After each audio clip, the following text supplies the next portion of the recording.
Bonsoir à tous, c'est le mardi 15 mars 2023. Bienvenue à cette édition sur Malikounda Foli Show.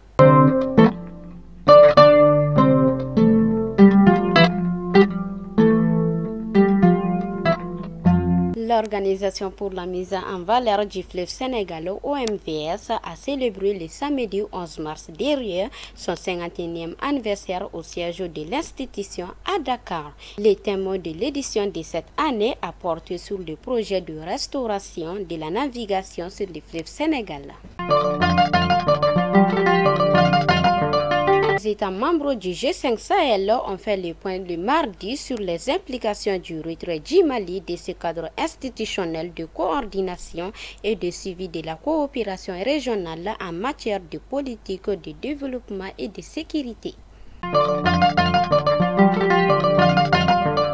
D'une vingtaine de camions maliens sont bloqués au Niger. Cette situation fait suite à la décision de fermeture de la frontière avec le Mali au trafic. Les populations de Ménaka s'inquiètent sur les conséquences. Rokia Doumbia, alias Rose Poivron, vient d'être placée sous mandat de dépôt de la tribunal du commune 4. Ainsi, nous allons faire un tour dans la cité des Balanzans dans la nuit du mardi 14 mars 2023. Les agents du commissariat de police du 2e arrondissement de Sékou vigoureusement repoussé une attaque terroriste aux environs de 21h30 a indiqué la direction régionale de la police de Sékou.